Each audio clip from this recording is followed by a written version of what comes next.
नमस्कार मंडळ. मोटिवेशनल रुपाली या चॅनलवरती तुमचं सगळ्यांचं स्वागत आहे. आज हनुमान जयंतीनिमित्त आपल्या व्हिडिओमध्ये आपण हनुमान जन्मकथा बघत आहे, जी बऱ्याच लोकांना माहिती आहे, पण बऱ्याच लोकांना त्याची जन्मकथा माहीत नाही आहे. आपल्या व्हिडिओमध्ये शॉर्टमध्ये छोटा व्हिडिओ बनवणार आहे, ती जन्मकथा आपण जाणून घेऊया. सुरू करू. आज मंदिरात जाऊन आवर्जून दर्शन घ्या. जमलं नाही तरी कसा तरी वेळ काढून जमवा. तिथे शांत बसून मंत्र म्हणा, हनुमान चालीसा वाचा आणि एक 5 मिनिटे थोडं ध्यान लावून बसा. तुम्हाला त्या हनुमानाच्या अस्तित्वाची प्रचिती येईल. हनुमान जन्मकथा. हनुमान हा भगवान श्रीरामांचा निष्ठावान सेवक. हनुमान आपल्या असीम भक्ती, अफाट शक्ती, विनम्रता अशा अनेक गुणांसाठी पूजला जातो. हनुमानची आपण पूजा करतो. हनुमानाच्या जन्माची कथा श्रीरामाच्या जन्माशी निगडीत आहे. हनुमानचे वडील केसरी आणि आई अंजनी हे वानर होते. अंजनी आपल्याला मूल व्हावे म्हणून महादेवाची पूजा करत होती. अयोध्येचा राजा दशरथ आणि त्याचे 3 राण्या हे सुद्धा आपल्याला मूल व्हावे म्हणून देवाची प्रार्थना करत होते. त्यांनी आपल्या गुरूंच्या सांगण्याप्रमाणे पुत्र कामेष्टी यज्ञ केला. या यज्ञाचा प्रसाद म्हणून 3 राण्यांना देवाकडून फळ मिळालं.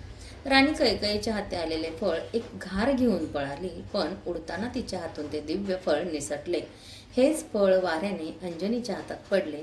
आजूबाजूला त्या फळाचे झाड नसताना आपल्या हातात कसं काय आपोआप हे फळ आलं, हे म्हणजे तिने असं ठरवलं की हा देवाचा प्रसाद आहे, म्हणून तिने श्रद्धेने तर ग्रहण केला. काय ते फळ. आता अयोध्येत सुमित्रेने आपले फळ कैकेयीसोबत वाटून खाल्ले. त्या दिव्य फळाच्या प्रभावाने अयोध्येत 3 राण्या आणि अंजनी या सर्वांना मुले झाली. केसरी व अंजनी यांना जो मुलगा झाला त्याचे नाव ठेवले मारुती. मारुत म्हणजे वारा किंवा वायू. शंकराच्या कृपेने झालेला हा बलवान मारुती रुद्रावतार असल्याची ही श्रद्धा आहे.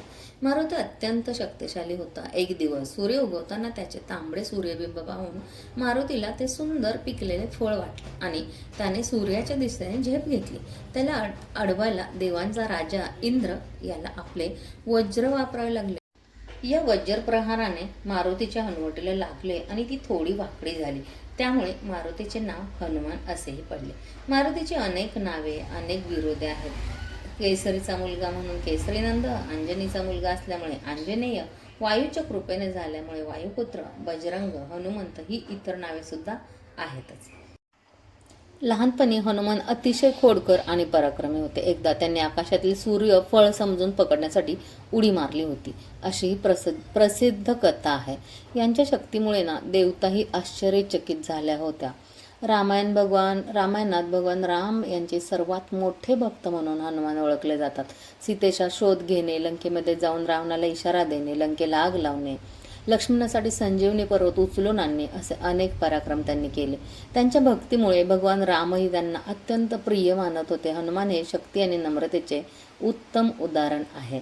इतकी शक्ती असूनही त्यांनी कधी अहंकार केला नाही, तर ते नेहमी भगवान रामांची सेवा करत असायचे. त्यामुळे हनुमान जयंतीला सुद्धा आपण जेव्हा हनुमानचं दर्शन घेतो, हनुमानची सेवा करतो, तेव्हा राम भगवानांची सुद्धा सेवा आपल्याला करावी लागते. मगच मारुतीराया खुश होतात. आणि जेव्हा रामाची सेवा आपण जेव्हा रामनवमीच्या दिवशी करतो ना, तेव्हा आपल्याला हनुमानाची सुद्धा सेवा करावी लागते, मंत्र म्हणावे लागतात, तेव्हा जाके राम भगवान सुद्धा खुश होतात.